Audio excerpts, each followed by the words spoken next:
अस्सलाम वालेकुम दोस्तों। सबक अमेज़ कहानी। एक बड़ी पुरानी कहावत है। किसी शख्स को एक लड़की से प्यार हो गया। इसने लड़की के घर वालों से रिश्ते की बात की तो इन्होंने इनकार कर दिया। लड़की और इस बंदे ने आपस में मिलकर फैसला किया कि चलो भाग जाते हैं। और इस बंदे ने लड़की को आधी रात को इसके घर के करीब एक जगह मिलने का बोला ताकि वहां से फरार हो सके। रात को जब वो लड़की वहां पहुंची तो बंदे ने देखा कि लड़की अपने साथ एक कपड़ों की पोटली उठाए एक घोड़ी की बाग थामे आ गई है। इसने पूछा, पोटली में क्या है? तो इस लड़की ने कहा कि इस पोटली में मेरे जेवरात हैं और घोड़ी में इसलिए लाई हूँ ताकि हम यहाँ से जल्द अज जल्द दूर निकल जाएं।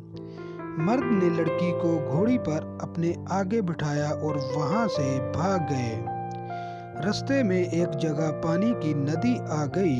इन्होंने जब घोड़ी को पानी में ले जाना चाहा तो घोड़ी पानी से डर रही थी, इसलिए घोड़ी नदी में ना उतरी। वो मर्द बड़ा परेशान हुआ कि ये घोड़ी पानी में क्यों दाखिल नहीं हो रही। इतने में लड़की बोली कि मुझे याद आ गया है कि इस घोड़ी की माँ भी पानी से डरा करती थी।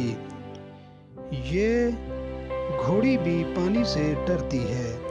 वो मर्द बड़ा सियाना था। इसने लड़की की ये बात सुनी और घोड़ी को वापसी की राह पर डाल दिया और वापस लड़की के गांव पहुंच गया। लड़की को इसके दरवाजे पर छोड़कर कहने लगा कि अगर जानवर की नस्ल अपनी फितरत नहीं बदल सकती तो इंसान कैसे फितरत बदल सकता है। अगर तुम्हें मैं भिगा के ले जाता हूँ तो कल मेरी बेटी भी किसी के साथ भाग जाएगी।